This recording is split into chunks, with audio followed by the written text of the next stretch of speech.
अफजल खानाच्या वधानंतर आदिलशहाचा सरदार सिद्दी जोहर हा स्वराज्यावरती आक्रमण करण्यासाठी आलाय. त्याने अनेक ठिकाणी छापे मारले, पण मराठे काय त्याच्या हाती लागाना. तेव्हा तो म्हणतो, अरे कैसे है मराठे, हमारे हाथ ही नहीं लगते, बिजली की तरह आते हैं और हवा की तरह निकल जाते हैं.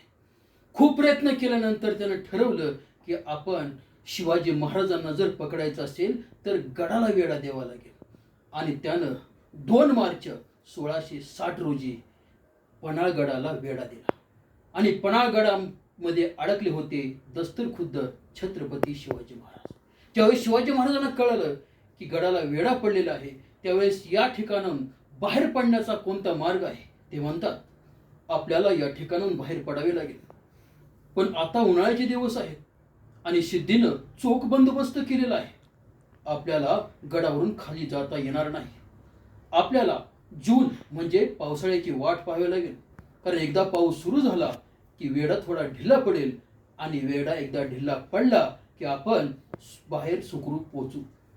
पण सिद्धी मोठा बेरकी, जसा पावसाळा सुरू झाला त्यानं वेढा आणखी चिवट केला.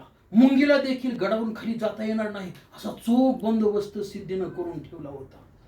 छत्रपती शिवाजी महाराजांनी अनेक प्रयत्न केले, पण बाहेर काय पडता येईना. इकडे नेताजी पालकरांनी प्रयत्न केले, सिद्धी वाहवा, सिद्धी हिलाल यांनीही प्रयत्न केले, पण वेढा काय तुटत नव्हता. छत्रपती शिवाजी महाराजांनी ठरवलं, आता काहीतरी आपल्याला युक्ती करावी लागेल. त्यावेळेस शिवाजी महाराजांनी एक पत्र लिहिलं आणि ते पत्र सिद्धी जोहरला पाठवलं. सिद्धी जोहर ते पत्र वाचू लागला आणि हसायला लागला. शिवाजी महाराज हमें मिलने के लिए आने वाले हैं.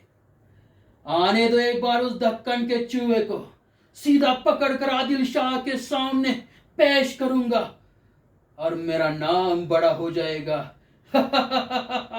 आखिरकार डर गया है शिवाजी, डर गया है. मोठ्या उन्मादामध्ये तो हसायला लागला.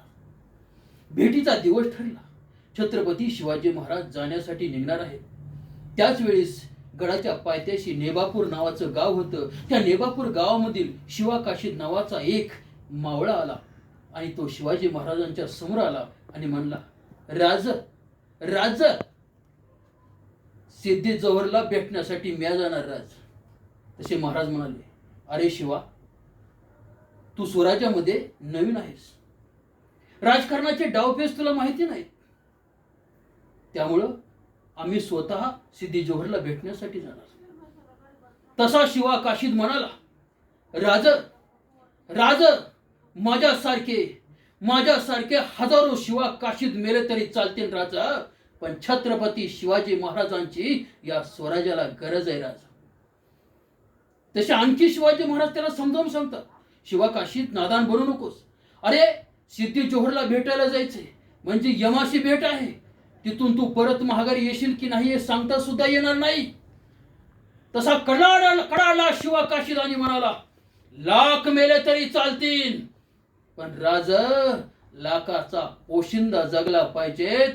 हा शिवा काशीद या स्वराज्यासाठी आपलं प्राण द्यायला तयार राजा.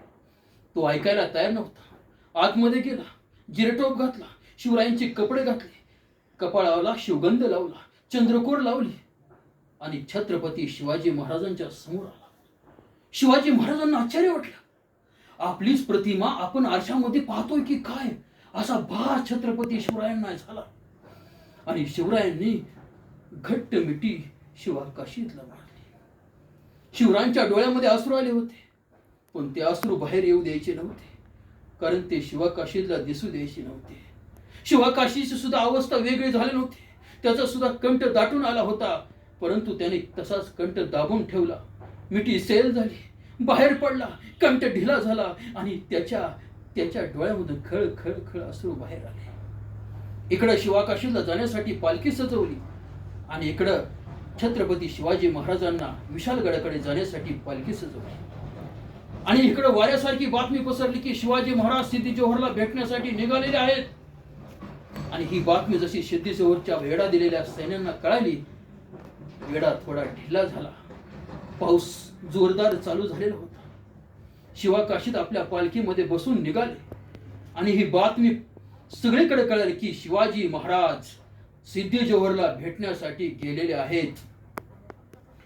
जसा वेळा ढिल्ला पडला, छत्रपती शिवाजी महाराजांना विशालगडाकडे नेण्यासाठी दुसरी एक पालखी सजवण्यात आलेली होती. त्यामध्ये छत्रपती शिवाजी महाराज बसले आणि घोडखिंडीच्या दिशाने आगेकूच त्यांनी केली. इकडे शिवाकाशीत पालखीमध्ये बसून सिद्धी जोहरला भेटण्यासाठी आला. सिद्धी जोहरला शिवाजी महाराज समजून त्याचं मोठ्या आनंदामध्ये स्वागत करण्यात आलं. इकडच्या तिकडच्या गप्पा झाल्या आणि गप्पा झाल्यानंतर आपल्या शामियानामध्ये येऊन ते बसलेले आहेत. आणि त्याच वेळेस अफजल खानाचा मुलगा फाजल खान त्या ठिकाणी आला आणि एका संशयी नजरेने तो शिवा काशीदकडे बघायला लागला. तसा सिद्धी जोहर म्हणतो, क्या हुआ, क्यों देख रहे हो? तसा फाजल खान पुढे आला आणि त्याने शिवरायांचा जिरेटो पाठीमागं सरकवला. तसा तो माग सरकला आणि म्हणाला, दगा दगा, ये शिवाजी महाराज नहीं है हुजूर, ये कोई बहुरूपी है, बहुरूपी ये शिवाजी महाराज नहीं है. सिद्धी जोहरच्या पायाखालची जमीन सरकली. का? इतका दिवस वेळा देऊन जर बहुरूपी समोर आला, तुम कैसे कह सकते हो कि शिवाजी महाराज नहीं है? तसा फाजल खान म्हणाला, जब मेरे अबू जान को मिलने के लिए शिवाजी महाराज आए थे, तब कृष्णाजी भास्कर जी ने उनके सिर पर वार किया था. इस वार का निशान शिवाजी के सिर पर लगा था. इसके सिर पर वो निशान नहीं है. ये शिवाजी महाराज नहीं है, ये बहुरूपी है, ये बहुरूपी है. सिद्धी जोहरच्या तळपायाची आग मस्तकामध्ये गेली आणि संतापामध्ये तो म्हणतोय, सच सच बता तू कौन है? तसा शिवा काशीद म्हणाला, मैं शिवाजी महाराज हूं. सिद्धी जोहर चिडला आणि म्हणाला, सच सच बता तू कौन है? तसा शिवा काशीद म्हणाला, मैं शिवाजी महाराज हूं. आखिरी बार पूछ रहा हूं, सच सच बता तू कौन है? तसा शिवा काशीद म्हणाला, मैं शिवाजी महाराज हूं. शिवा काशीदला उचललं आणि उचलल्याबरोबर वधस्तंभावरती उभा केलंय आणि 100 भाले घेऊन 100 सैनिक त्या ठिकाणी आलेले. शिवा काशीदच्या सर्व अंगावरती भाले लावलेले आहेत. एकही जागा शिल्लक राहिलेली नव्हती. सर्व अंगावरती 100 भाले. आणि त्या ठिकाणी सिद्धी जोहर समोर आला आणि सिद्धी जोहर पुढे येऊन विचारतोय, आखिरी बार पूछ रहा हूं, सच सच बता तू कौन है? यावेळी सुद्धा क्षणभर सुद्धा भय नसताना शिवा काशीद म्हणाला, मैं शिवाजी महाराज हूं. खच खच खच खच खच खच. अरे एकाच वेळी 100 भाले शिवा काशीदच्या शरीरामध्ये शिरले. रक्त रक्त रक्त. उभा रक्तामध्ये नाहीला शिवा काशीद आणि धपकन जमिनीवरती खाली पडला.